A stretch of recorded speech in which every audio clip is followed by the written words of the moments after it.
Hey guys, it is Friday night, August the 7th, and I want to just finish up with a clip that I had not gotten to after the last one I shared of KEKEL in Phoenix on July 23rd.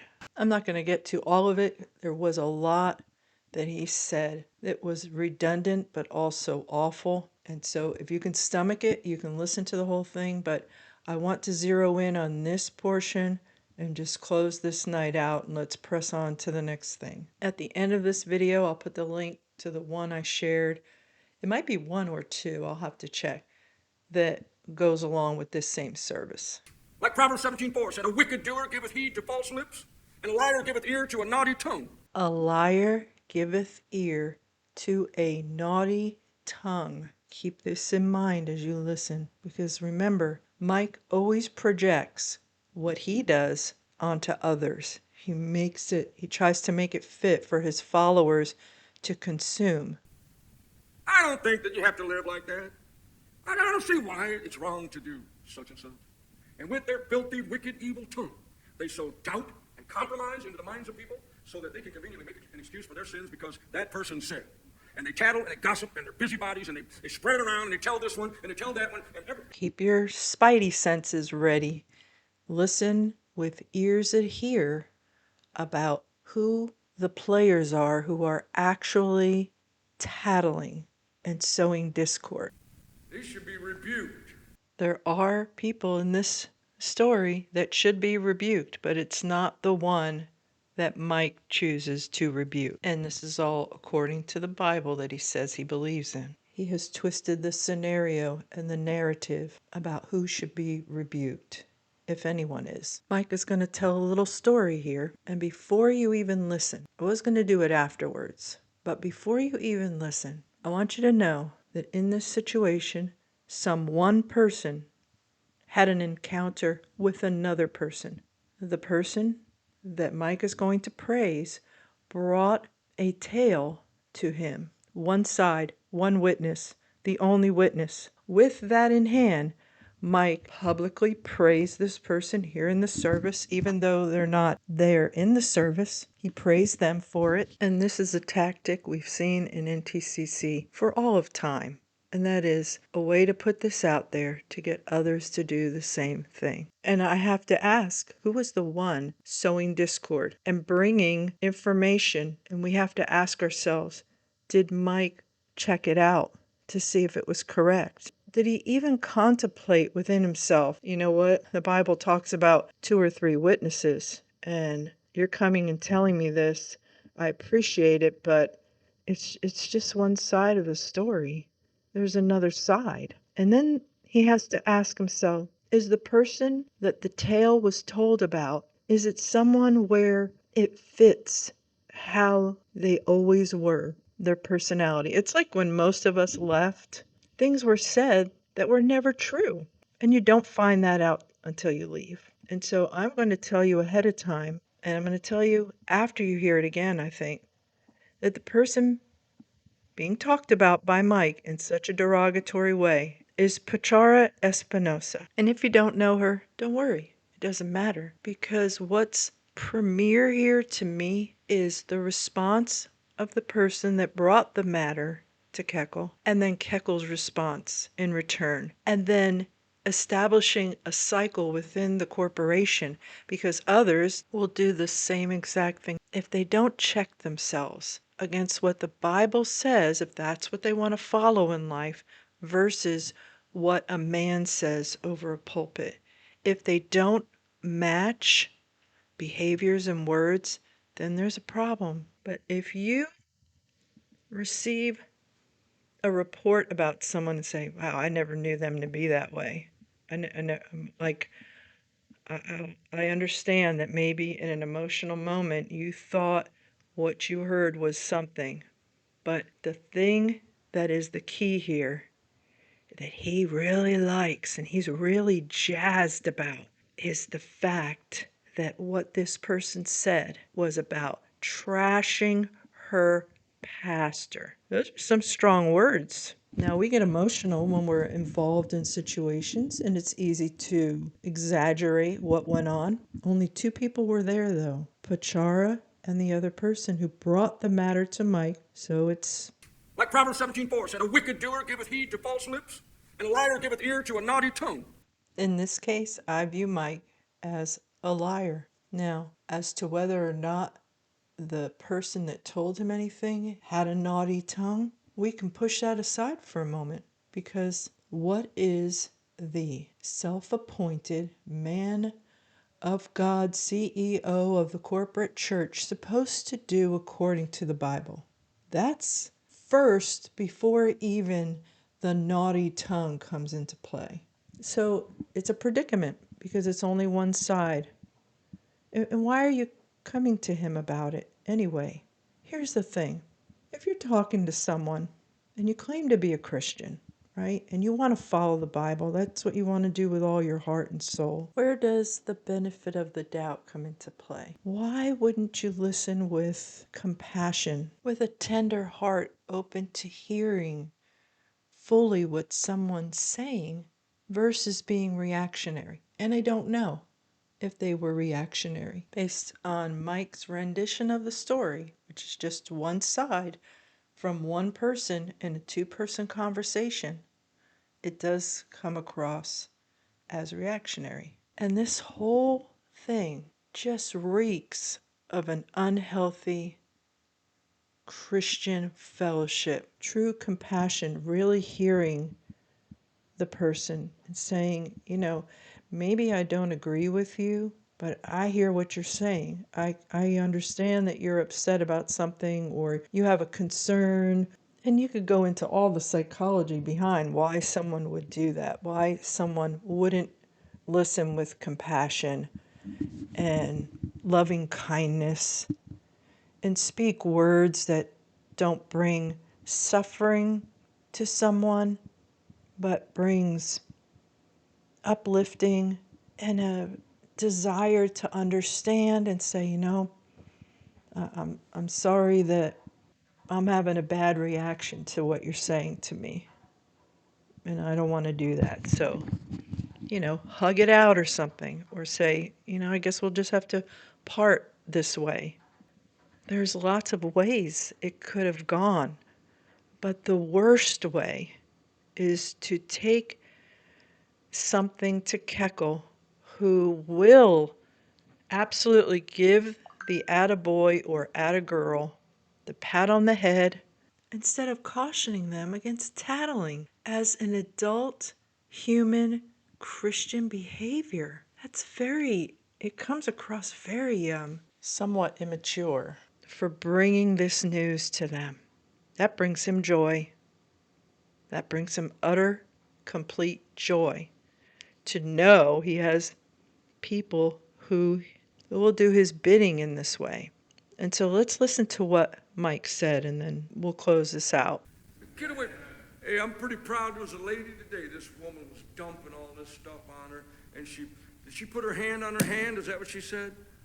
She put her hand on the table, said, "Stop. I'm not going to let you sit here and talk trash about my pastor." And the woman exploded. How do you know she did?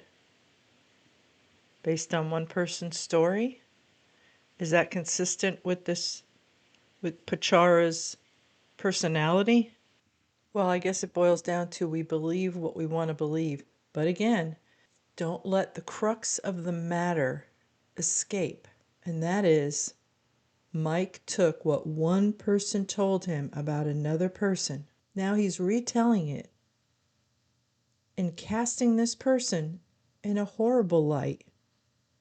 And does he know that it's true?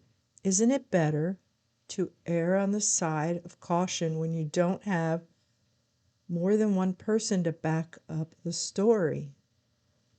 Isn't that safer? Isn't that biblical? Isn't that loving? Isn't that compassionate?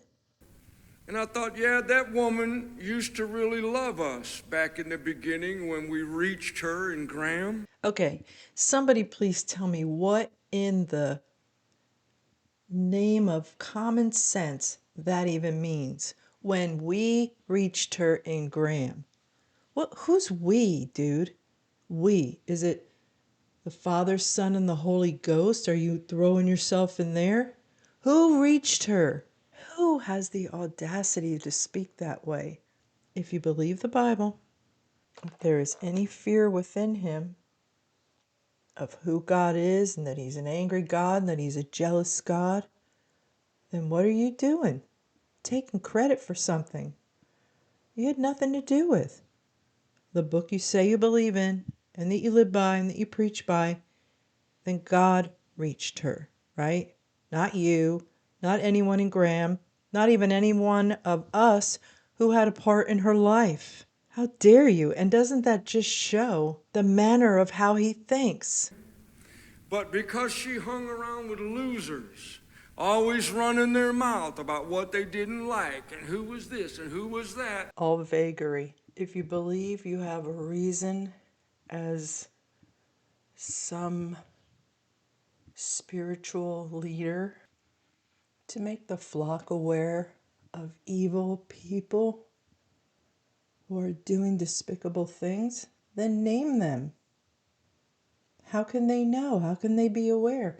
And then this vagary about people, about losers, hanging out with then not only are there lies told, but then the further admonition to stay away from them. So you aren't even allowed, you feel afraid to go talk to them and find out, hey, what happened? What's going on? Is everything okay?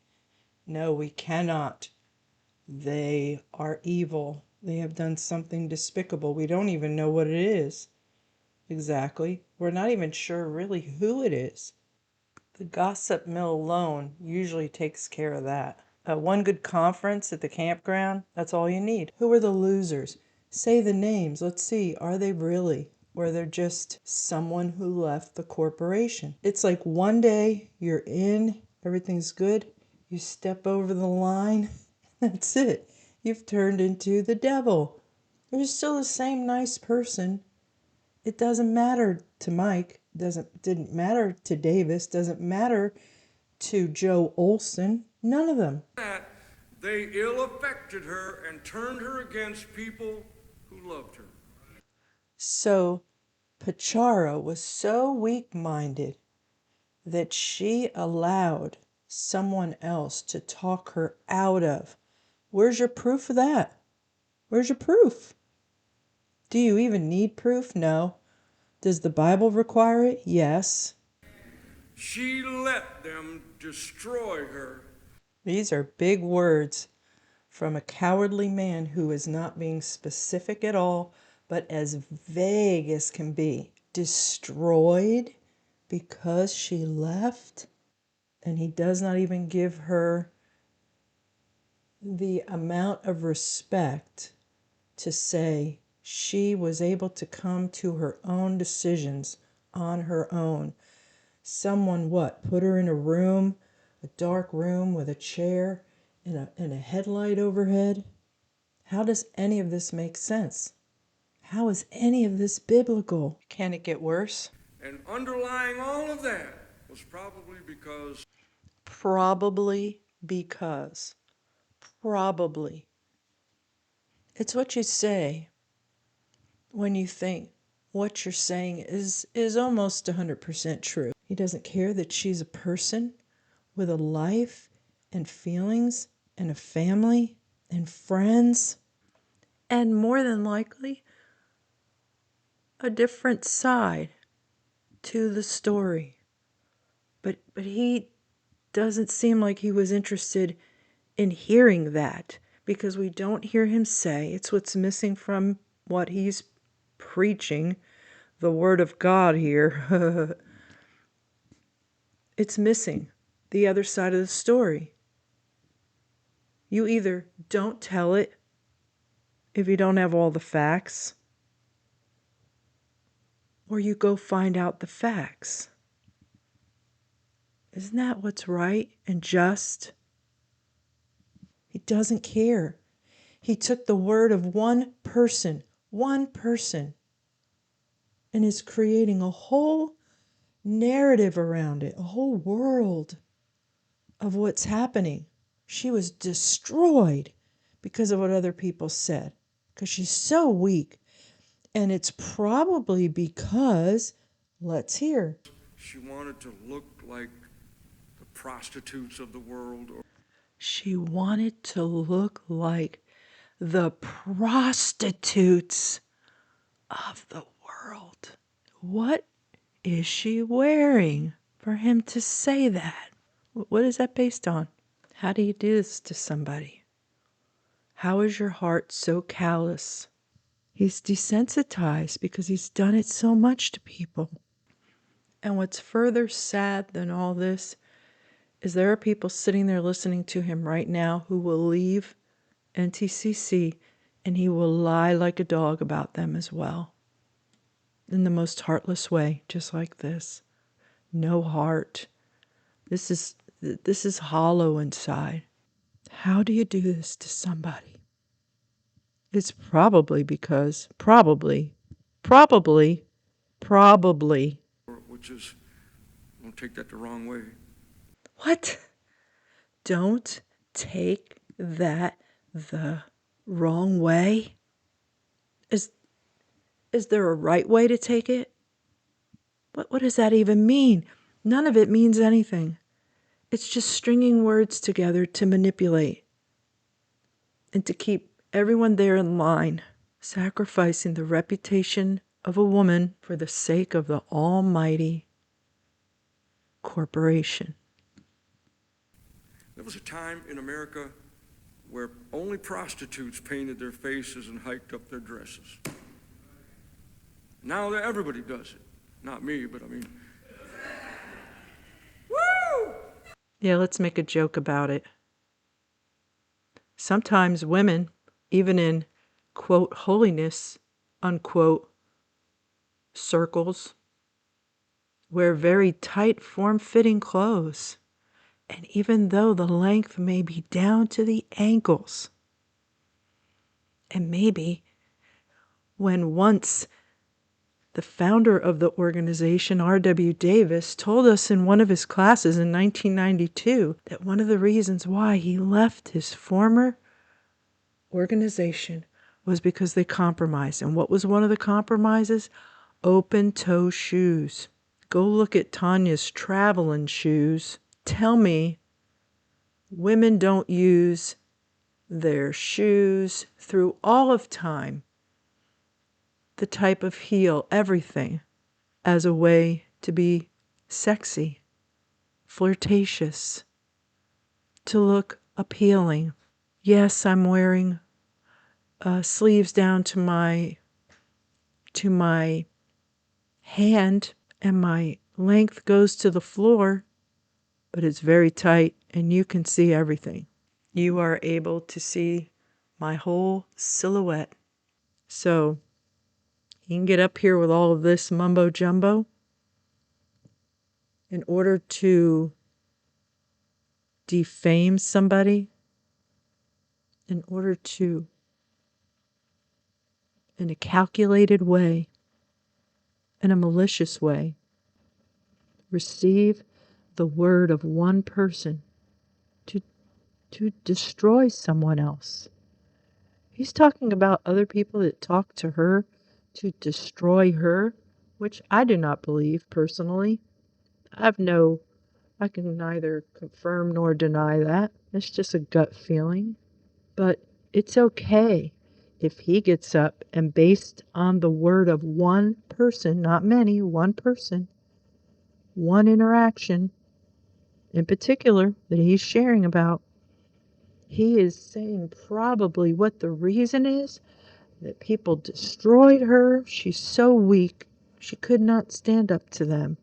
Because for him to acknowledge that, well, she left. Wish her Godspeed. I hope she has a good life.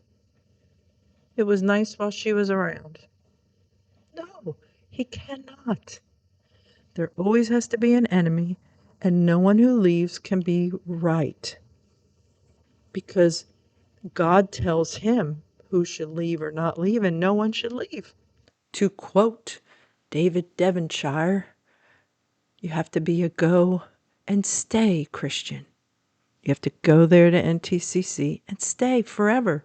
Be buried there. He said that. That sounds like freedom to me. That sounds like free will to me. I mean, there's the door if you don't like it here. But guess what? We are going to flame your butt on the way out. We are going to flame your reputation to everyone. So go ahead if you want to leave. Go ahead. Good luck with that. This was just gross. When I heard it, without knowing who it was, when I found out who it was, I'm just, I'm still in shock about it. Still in shock. I'm thrilled that she's no longer in that place. But if we want to say, since my mission is to warn and expose, I'm warning you to stay away from this place and exposing how this man is coming across a pulpit to young Bible school students and those watching and totally annihilating someone's reputation.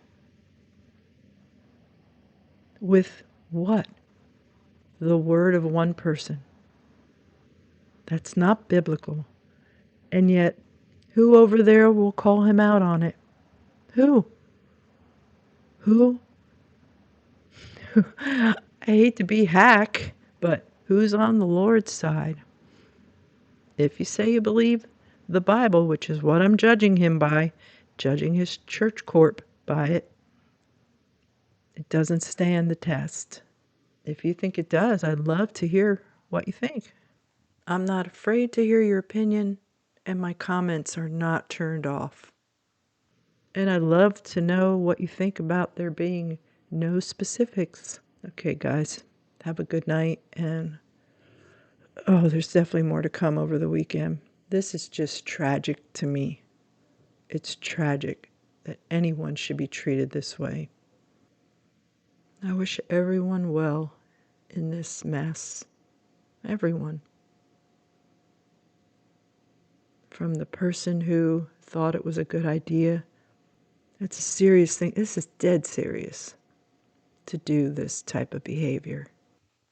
It's my hope that some self-reflection and desiring to please the God people say they believe in instead of a corporation and the CEO will change the landscape of all this with everyone involved. It is my supreme hope. Thanks, guys. See you soon. That pant leg. The preacher has knobby ankles. Look at that. Woo! Because we've been fed a bunch of trash to make that which is really ugly seem beautiful, because so-called people who are supposed to be up higher than us and supposed to be our role models are filthy and lascivious, and they want to show themselves off. They want to show off their bodies, they want to show off their money, they want to show off everything about themselves, and it's ungodly. It is not godly. A godly person isn't interested in showing off what they have, because it's... He's projecting to the very end with his last gasp. Projecting. Who shows off what they have? Who, Mike? Who has enough stuff to show off?